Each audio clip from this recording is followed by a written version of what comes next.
Namaste and good afternoon. Welcome to the Facebook Live sessions presented by Apollo Hospitals. This is Dr. Srinidhi Chidambaram. I do hope you are enjoying our Facebook Live sessions that have been conceptualized to give you factual information straight from our top experts, and we present to you authentic details so that you don't get confused and misled by the host of social media myths and misinformation. Though winter is harsher only in some parts of India, generally the damp and the cooler weather does lead to a host of discomfort and health conditions and some diseases as well. So, all through this month, we have been discussing the various health issues of the winter season. And one of the most serious consequences to our health, which is caused by air pollution and winter, is a dangerous combination. Polluted air is a public health hazard with many risks of cardiovascular and respiratory and so many other complications and diseases, to name a few. Scientists have also been saying that the public loss of life expectancy caused by air pollution is higher than even some of the known risk factors.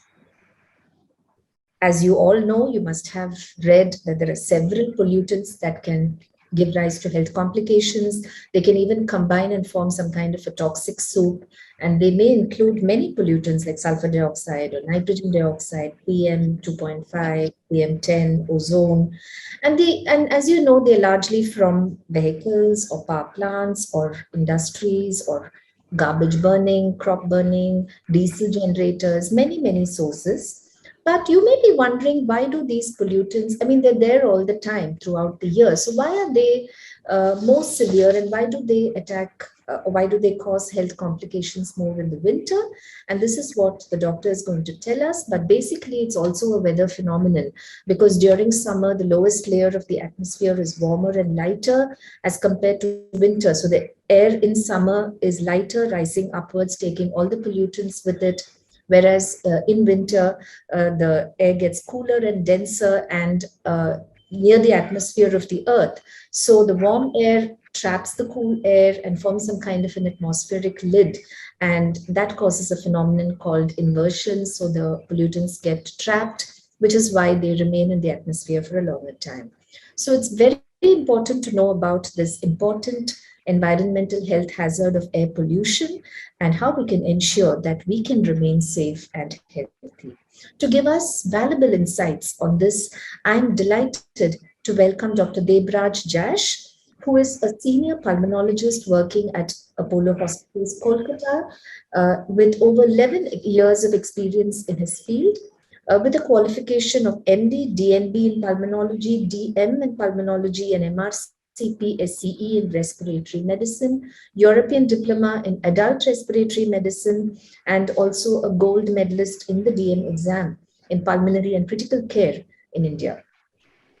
His area of expertise is pulmonary critical care, airway diseases, interventional pulmonology, ECMO, and also is a specialist in sleep and in critical care and interventional pulmonology.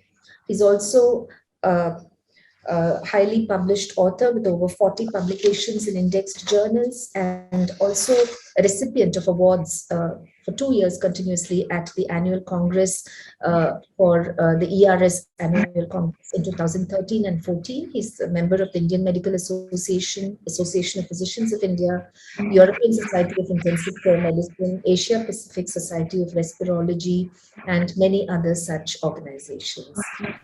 Dr. Jash, welcome to our session, and we look forward to a wonderful discussion with you on this complicated topic of air pollution and how to manage to live healthy in this atmosphere. Good afternoon, Dr. Srinidhi. Now, to talk about air pollution in a span of 10 minutes, all you know is very difficult because it's such a vast topic and you cannot summarize air pollution. Now, let me introduce what do you mean by pollution. So, pollution means introduction of any substances which is harmful or poisonous to the human being as well as to the animal being. Now, this is a crude term. So you cannot just say which is harmful or poisonous, to what extent it is poisonous, to what extent it is harmful. Now we can broadly divide the air pollution into outdoor air pollution as well as indoor air pollution. Now globally, just years before, just 2 years back, if we consider 8 million deaths have been contributed to the air pollution indirectly, because it is very difficult to contribute the deaths to the air pollution directly. And among that, a significant proportion has been contributed by indoor air pollution, almost 40 to 45%, which we are unaware of. Today, I want to highlight, or I want to stress on the indoor air pollution, because we all are talking about the outdoor air pollution, the air quality indexes, which we are every day talking about, but we forget to mention about the indoor air pollution, and which is particularly important in the months of winter when all the doors and all the windows are shut down. Okay, so the indoor air pollution also contributes to a significant extent. Now the components of the air pollution, all the carbon dioxide, sulfur dioxide, ozone, nitric oxide, particulate matter, which everyone is talking nowadays, particulate matter, the benzopyrenes, benzene, this everyone is aware of. Now, how can we cut down, and what are the consequences of air pollution? The consequences of air pollution have a two effect. One is the direct effect, such as that what diseases they are contributing. The most important, as we all know, is the respiratory diseases. Respiratory diseases, if the concentration of air pollutants are that much, it may affect the normal human being on a short-term basis, and on long-term basis, it can contribute to any human being with pre-existing lung diseases or without pre-existing lung diseases. So a person with asthma, COPD, or any lung disease, especially in the post-COVID era, when the significant population of our country has been affected with the COVID, whether knowingly or unknowingly, they are, suppose a person of COVID has got 30% of the lung fibrosis. Now, with the 70% lung which is being left, if he encounters that much amount of pollutants every day, it is expected with a small pneumonia, he will get hospitalized, or he will get repeated attack of exacerbation. So the effect of pollutant is being more emphasized nowadays, especially on the post-COVID era. But apart from the pulmonary diseases, it also affects the cardiovascular systems, it affects the neurological system. Even in some of the individual, it affects and it causes cataract also, because of exposure of eye, especially those without wearing the specs. Now, another important thing which I want to emphasize is that regarding the indoor air pollution. Now, although the biomass fuels have been more or less nowadays has been replaced by most of the households nowadays have stoves, or most of the household nowadays have electric combustion. So the biomass fuel which were previously associated with indoor air pollution, especially in the rural setting, in urban setting, it has been taken care of.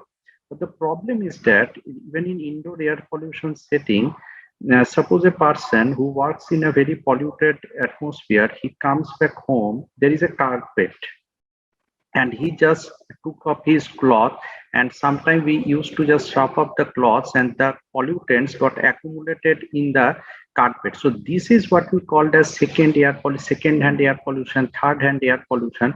This all gets contributed.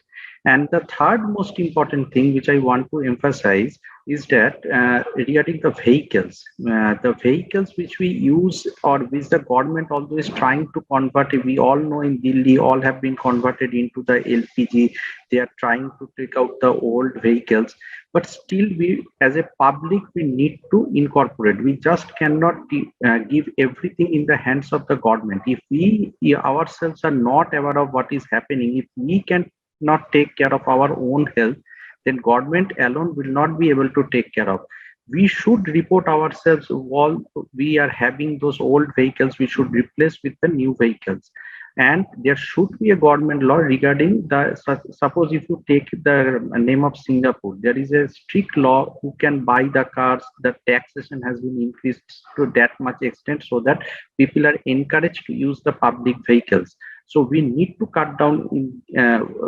We all know in our capital state there has been a try to cut down by odd even policy. So we need to cut down, because there are something which we can cut down, and there are something which can cut down. In an industrial setting, it is very difficult to cut down the industrial air pollution, because you just cannot stop the industrial. But suppose the mobile vehicles which are in our hands, in those cases we can cut down the pollution. Second is the good effect which we will take about the COVID. Nowadays we are wearing the mask. So mask is a very important component against the air pollution. Any quality of mask in any individual, it protects the lungs to some extent, because if we take about the particulate matter, it has some particular sizes.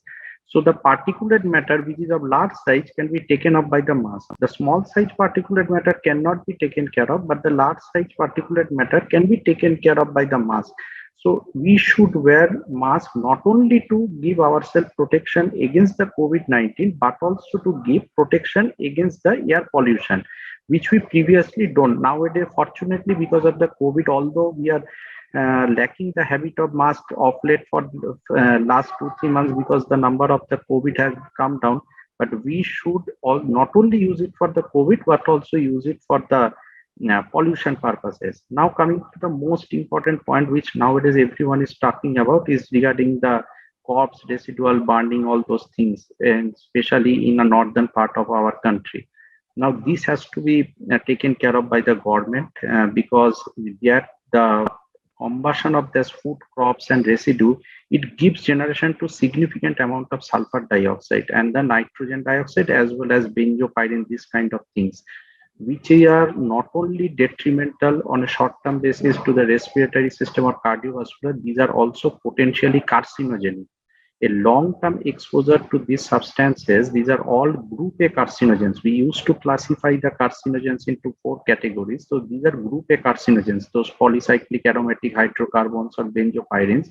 So we need to be very strict, and we need to formulate a policy such as the benefit of farmers can be taken care of, as well as an individual, as a family, as a society was, we can take care of these things.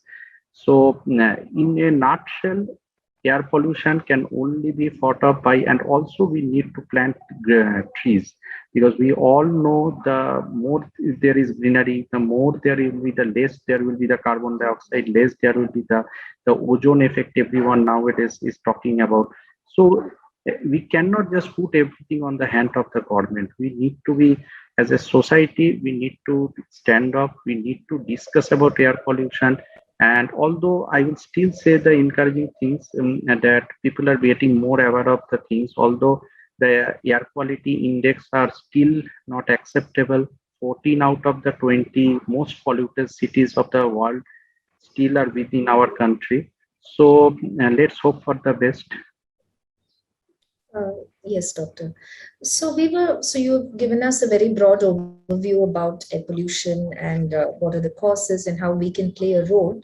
Can we talk a little more about how it affects our health? What are the short-term and what are the long-term complications? Like, you did touch upon some of the lung complications, but could you give us a little more detail? The short-term complications, it depends on the high concentration, low concentration. High concentration, it causes burning of the eyes, burning sensation in the eyes, irritation in the throat, cough, more and more frequent exacerbation of cough and cold, shortness of breath. Regarding the diseases, it leads to chronic obstructive pulmonary diseases. The 15% of the patients of chronic bronchitis and COPD are due to indoor air pollution, both outdoor as well as indoor. So COPD, asthma, cardiovascular diseases, any kind of hypertension, ischemic heart disease. Ischemic heart disease means the circulation of the coronary blood flow is reduced for the general public. So the stroke, heart attack, which we used to talk about. Regarding the cerebrovascular system or regarding the brain, the short-term effect is definitely, it leads to the more chances of stroke. On long term, it also leads to decrease in the cognitive and neurobehavioral incidence. Suppose a person who is exposed to such an amount of pollution, he gets angry, he gets restless. So these are the effects also which we used to see. Over the eye, it leads to cataract due to the generation of the free radicals. It decreases the overall immune system of the body. The free radical scavenging system is very important in defense against any kind of infection. So the free radical scavenging system is hampered. So the chances of getting all kind of infections are increased. So this is why nowadays everyone is talking about the vitamin supplementation and all those things to boost up the immunity, especially in overtly polluted states.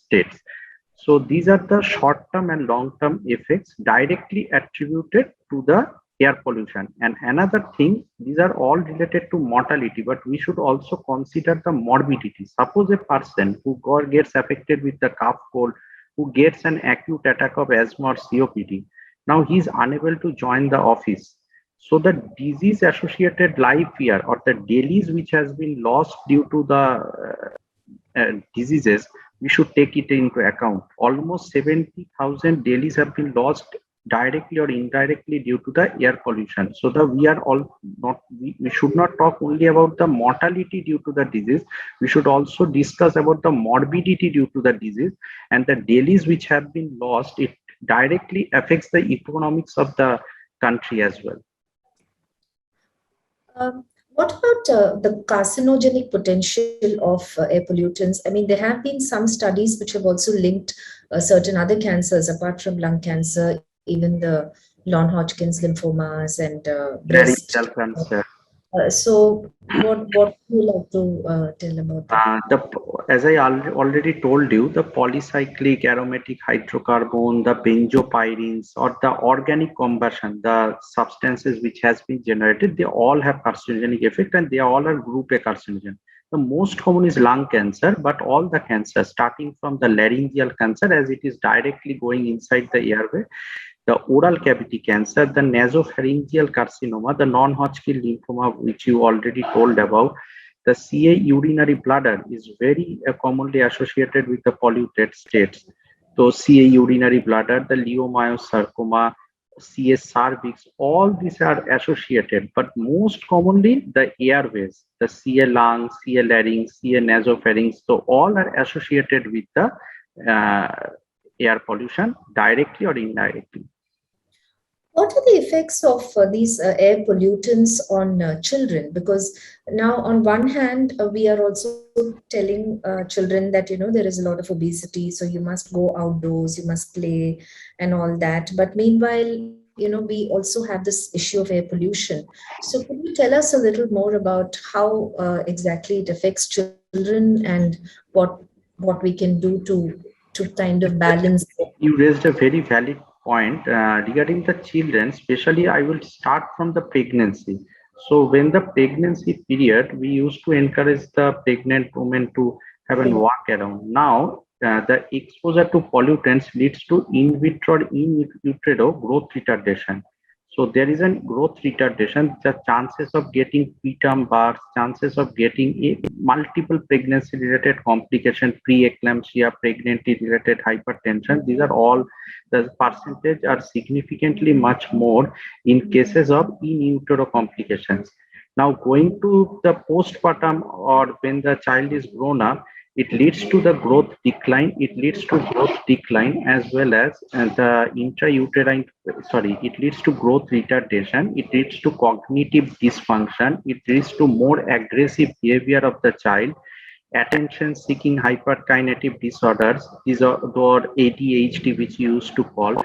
Now, these are all. Second, the most important thing is that the infective ability or the immune system of the child is hampered. So the chances of getting multiple infections from a childhood age are much more.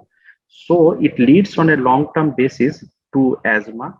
Second, another most important thing is that long-term exposure of the pollutants to the child also leads to a significant amount of hematological abnormality. It leads to increase in the RBC, or it leads to polycythemia, which we all know.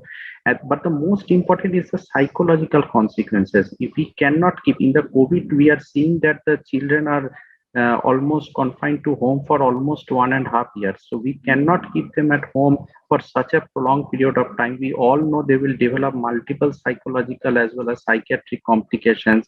They are all nowadays taking help of the parents. Are most of the parents nowadays are also they are not unlike 10 years, 20 years back, they all are working women.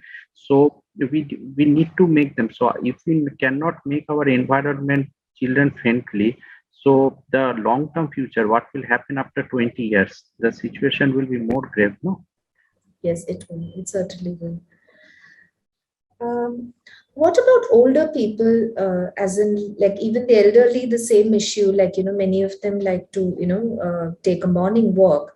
And one has heard that, if there is severe air pollution in the mornings, early morning exercise and outdoor walk is not advisable. Is that correct, doctor? Yes, absolutely, it is correct. In winter months, we all used to tell our patients of COPD, particularly the COPD and asthma patient, not to have. Why?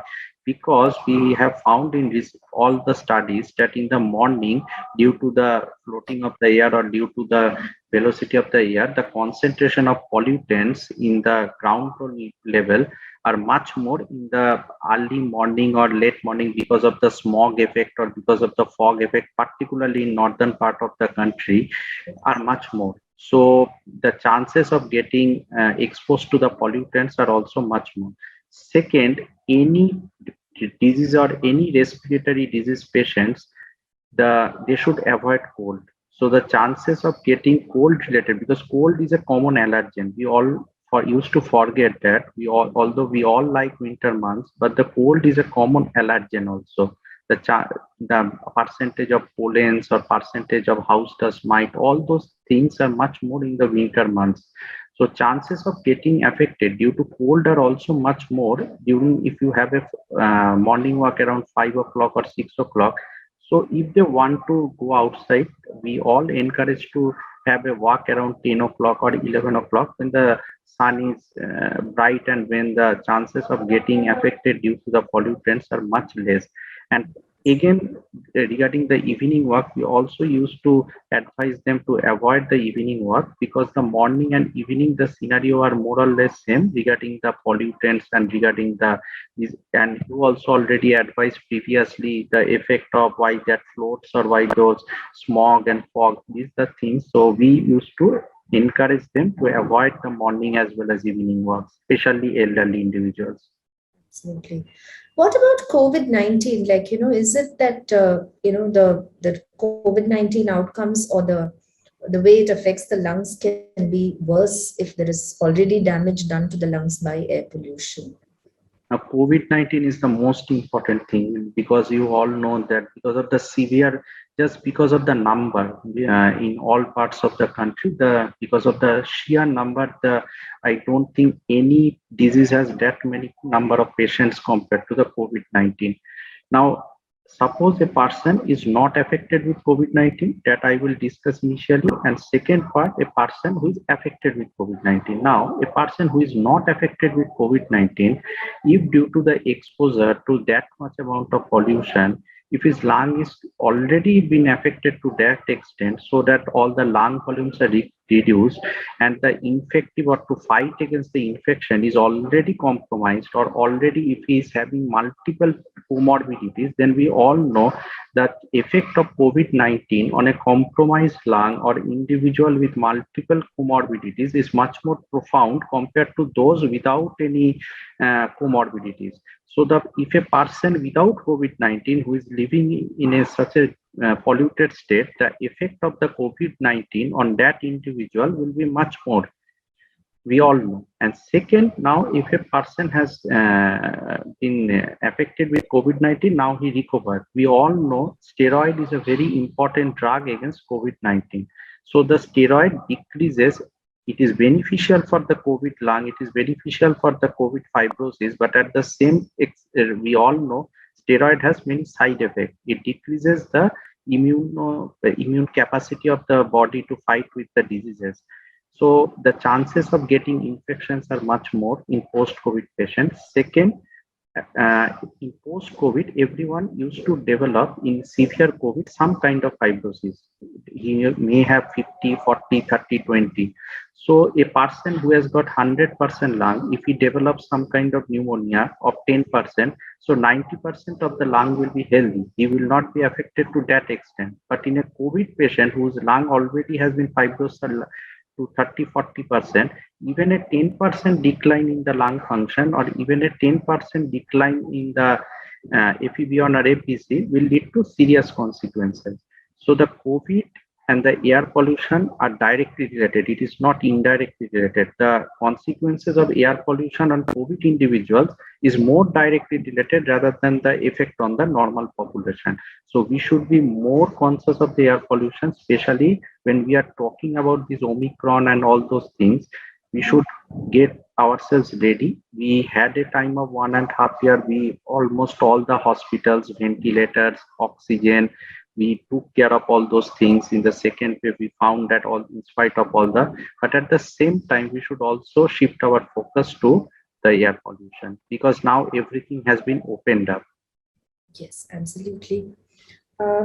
Also, we already spoke about the other diseases, but you were talking a little bit about the neurological aspects, as in the dementia and such things. So can we talk a little more about the specific, because one would never associate when we say air pollution, it's usually the lungs or the cancers. So could you explain to our viewers a little bit? These are all indirect effects. These are all indirect effects. A person, suppose a person with dementia or Parkinson's disease or poor cognitive function has come to a neurologist chamber. He or she will not never tell the patient or relatives that this is due to air pollution. It is one of the contributing factors. All the studies which has been done, these are all randomized controlled trials to see what is the percentage effect. It is not that air pollution causes dementia, but air pollution is a contributory factor or air pollution is a predisposing factor for the dementia. These are all have been published in all the randomized controlled trials throughout the world.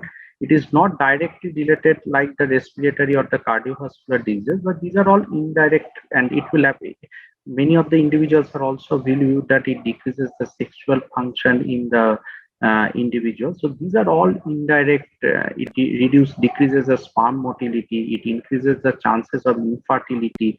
So these are all indirect consequences.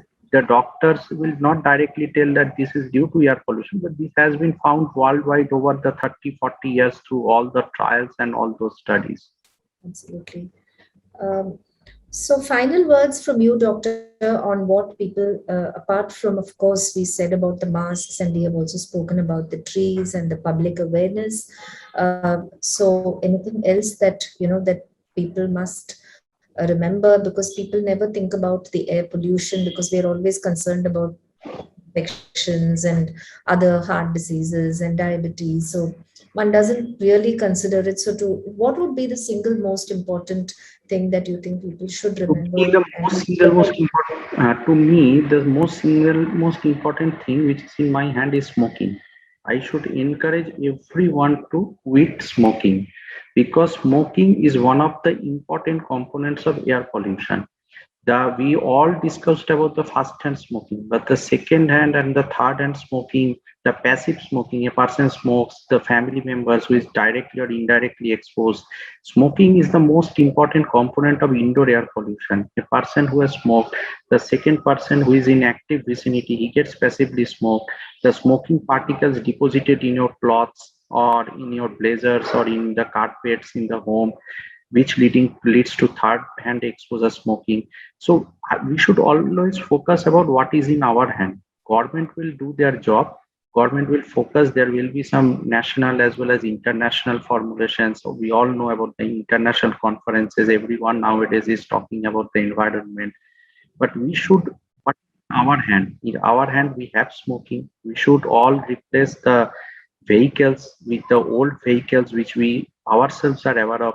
We should try to plant at least one tree in our household vicinity, or if possible we have lands, then we should promote greenery. We should not cut trees for our mere commercial benefit. So these are the things which is in our hand. We should not blame government that it is not being done, it is not being done. What we can do, what we can incorporate or we can incorporate to the society, what we can contribute to the society, these are the things which I will request everyone.